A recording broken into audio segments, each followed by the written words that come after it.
Jean-François Caron, mes hommages. Salut, comment ça va? Ça va bien. De pas regarder à distance le débat, de garder ta santé mentale.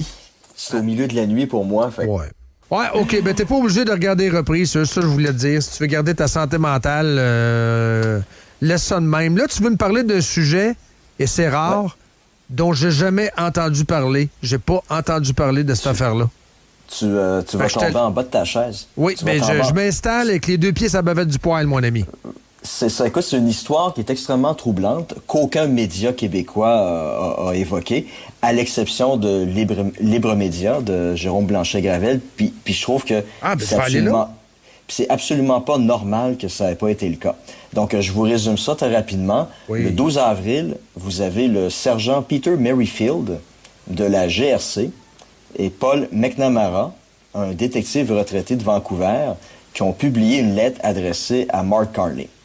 Puis dans cette lettre-là, ils accusent le gouvernement libéral de graves manquements, notamment de surveillance illégale, d'atteinte à la sécurité nationale et d'utilisation abusive des renseignements à des fins politiques. Puis la lettre nomme spécifiquement 9 ministres libéraux, actuels et anciens, qui sont impliqués, dont Chrystia Freeland, Dominique Leblanc, puis notre G.I. Jane nationale, Mélanie Joly. Donc, les deux policiers affirment posséder des documents, des courriels et des dossiers officiels à l'appui de leurs allégations, puis ont exprimé leur volonté de témoigner devant le Parlement pour se défendre. Donc, ils ont publié en ligne ces documents-là, puis je les ai consultés ce matin. Donc, est-ce que c'est disponible, ces documents-là?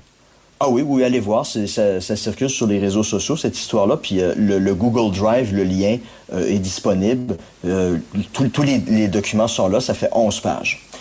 Donc, ces deux flics-là affirment que le SCRS les a impliqués à tort dans l'aide apportée à un ancien inspecteur de la GRC qui a été accusé en 2023 d'avoir aidé la Chine à mener des activités d'ingérence étrangère dans une affaire qui est toujours devant les tribunaux. Donc, même si les deux policiers, McNamara et Merrifield, affirment connaître l'individu soupçonné, ils le connaissent depuis presque 20 ans, ils nient tous les deux avoir eu des liens illégaux avec lui. Donc, les deux hommes ont été interrogés par la GRC de Montréal pendant 6 heures au sujet de leur relation avec lui, mais tous les deux ont été informés qu'ils étaient interrogés uniquement en tant que témoins et non en tant que suspects, puis aucun de ces deux individus-là a été accusé d'un crime quelconque. Donc, ils ont par la suite appris que la GRC avait accédé à leur téléphone portable à l'aide d'un logiciel espion. Puis c'est une allégation qui a été prouvée dans un affidavit de la GRC. Puis ça, c'est un logiciel espion installé sur leur téléphone qui permettait de transformer le téléphone en caméra et en microphone. Puis ça, c'est des fonctions qui opéraient même quand le téléphone était éteint. C'est évidemment un geste illégal. T'sais, on peut surveiller des gens qui sont suspectés d'un crime grave après avoir obtenu un mandat de la part d'un juge, mais on peut pas espionner de simples témoins sans motif raisonnable. Autre problème. Au même moment, un des deux policiers, Merrifield, siégeait sur le conseil exécutif de la Fédération nationale de la police, donc le syndicat officiel de la GRC. Ça signifie donc que la GRC a aussi potentiellement été en mesure d'avoir accès aux conversations privées de Merrifield avec ses collègues du syndicat au moment où le syndicat négociait avec la GRC. Puis les conséquences de tout ça, un des deux policiers, McNamara, qui travaillait depuis 2016 pour une société américaine qui fournit des services de sécurité aux ambassades et consulats américains dans plusieurs pays, son travail, il était payé 180 000 $ par année. Son travail consistait à superviser le contrat de la société au Canada. En 2021, sa cote de sécurité, qui est essentielle à son travail, a été révoquée par le SCRS, alors qu'aucune accusation a été déposée contre lui. Puis la cote de sécurité de son collègue, Merrifield, a pour sa part aussi été suspendue entre 2022 et 2023, alors qu'il n'y avait absolument aucune accusation qui avait été portée contre eux.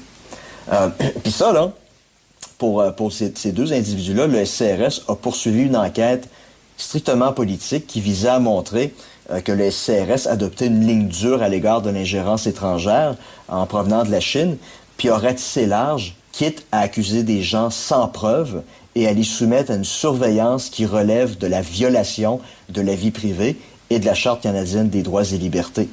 Donc, Ces deux policiers-là, depuis des années, ils ont rendu public, c'est dans le dossier qui est disponible en ligne, ils ont envoyé plusieurs courriels, notamment à Justin Trudeau, puis à plusieurs de ses ministres, afin de les alerter sur la situation. Or, ces gens-là ont absolument rien fait. Ils ont laissé le SCRS puis la GRC poursuivre des activités illégales à leur encontre. Puis parmi les personnes qui étaient au courant de cette histoire-là et qui ont rien fait, vous avez 9 de ces personnes-là qui sont aujourd'hui ministres dans le cabinet de Carney. Moi, j'aimerais ça qu'on résume ça clairement. Parce que c'est pas clair. C'est pour ça, d'après moi, qu'il y a des journalistes, ça les intéresse pas de couvrir ça. C'est pas clair. Résume-moi, il faut qu'une histoire soit résumée de manière claire si on veut la vendre, entre guillemets. Là. Es-tu capable de me résumer ça en 2 phrases? Par exemple. C'est ça que les chefs de pupitre me demandaient quand j'étais journaliste, quand même quasiment une trentaine d'années. Là. Résume-moi ton histoire en 2 phrases. Si t'es pas capable, il n'y a pas d'histoire. Parfait, je te résume ça. Dan est accusé d'un crime extrêmement grave. Oui. Puis toi, vous êtes collègue de travail, donc vous vous voyez à tous les jours. Moi, je le sais-tu qui est criminel. C'est un collègue de travail. Il est accusé, donc c'est connu. C'est ça, il est accusé. Connu. Non, il est soupçonné. Il est soupçonné. Toi, tu le sais pas. Mais le fait que tu entretiennes des relations professionnelles ou amicales avec lui, ça t'incrimine pas, pas dans ce qu'il est en train de faire. Donc, c'est ça. Mais ce que le GRC puis le SCRS a fait, c'est ils ont trouvé ces 2 individus-là coupables par association, puis ils ont buggé leur téléphone portable, puis ils ont eu accès à leurs conversations, puis à des informations personnelles. Et ces informations-là nous mènent aux 9 ministres que tu as nommés. C'est ça? Oui, parce que tu as une taupe de la GRC qui est au courant que ces 2 personnes-là étaient surveillées sans raison valable. Il les a prévenus. Puis ces gens-là, ils ont par la suite informé le bureau du premier ministre pour dire ça n'a pas de bon sens, on n'a absolument rien à se reprocher, on est coupable ici par association, puis vous êtes en train de brimer notre liberté individuelle, des droits fondamentaux inscrits dans la charte, le droit à la liberté, à la vie privée, à la liberté individuelle, puis le SCRS, la GRC sont en train de porter atteinte à ces droits-là. Puis ça, je pense que c'est important de parler de ces choses-là quand les grands médias refusent de le faire, sauf CTV, je dois le dire, qui a fait un reportage sur ce cas-là en avril de l'année dernière. Pourquoi il n'y a pas eu d'autres suivis?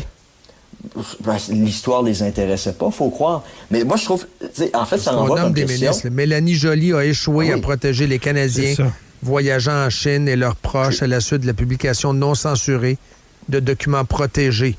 Moi, je ne sais même pas de quoi il s'agit, le document. Là. Freeland, McKinnon, etc. Là. Mais ils étaient au courant de cette histoire-là, puis ils ont absolument rien fait. Puis ça pose plusieurs questions. D'abord, l'étendue de ce genre d'écoute illégale de la part de la GRC puis du SCRS. Il y a combien de Canadiens qui sont espionnés comme ça à leur insu, même s'ils sont accusés de rien? Puis autre question, qui surveille ceux qui vous surveillent? Durant COVID, tu le sais, qui ont espionné nos téléphones? Ben oui. C'était la une du Globe and Mail, ça, à un moment donné. Ça n'a pas eu l'air à déranger grand monde? Non, mais les Américains ont fait ça avec le téléphone d'Angela Merkel quand elle était chancelière. Ça a soulevé un tollé. On s'entend que ce genre d'espionnage-là, c'est beaucoup plus répandu qu'on le pense. Puis le mérite que ces 2 individus-là ont, c'est de révéler ça au grand jour. Oui. Donc, des gens accusés par association, on viole leur vie privée, c'est extrêmement problématique. C'est depuis... Le logiciel s'appelle Audit et c'est depuis 2016 que la GRC l'utilise sans aviser le monde. C'est ça.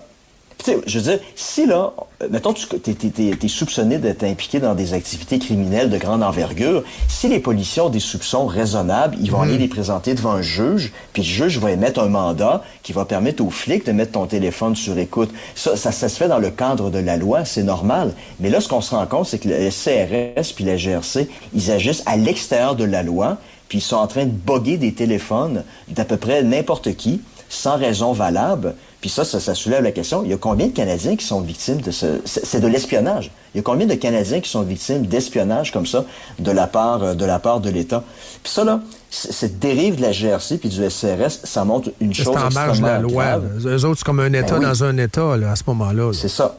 Mais tu sais, ça veut dire qu'il y a clairement des pommes pourries dans ces organisations-là qui ont été placées là depuis 10 ans par les libéraux. Donc, il y a un grand ménage qui s'impose, puis on s'entend que ça n'arrivera pas avec les personnes qui ont mis les pommes pourries en place. Hein. Carney ça, c'est un exemple, là. Ben oui, il devrait. Puis les journalistes devraient lui poser la question. Puis ça, c'est l'exemple pour lequel l'alternance gouvernementale, c'est salutaire pour les institutions démocratiques d'un pays, parce que ça permet de briser des patterns malsains, de renvoyer les pommes pourries des gens qui agissent à l'extérieur de la loi. Mais ça, les Canadiens s'en sacent. Ils sont prêts à rempiler avec 4 autres années libérales. Puis si c'est le cas, des patterns comme ceux-là, qui se produisent au SCRS, à la GRC, mais dans plein d'autres entités gouvernementales, ça va se continuer parce que ces gens-là se disent, bon, ben, si je veux... Tu sais, ces gens-là... Ça fait un peu la Chine. Ça fait un peu chinois.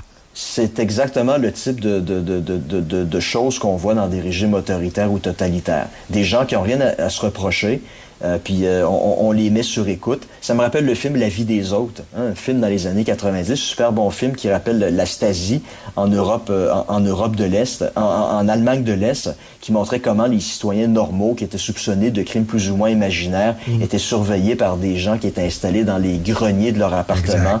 Puis il y avait des microphones partout dans leurs murs, puis dans leurs lampes.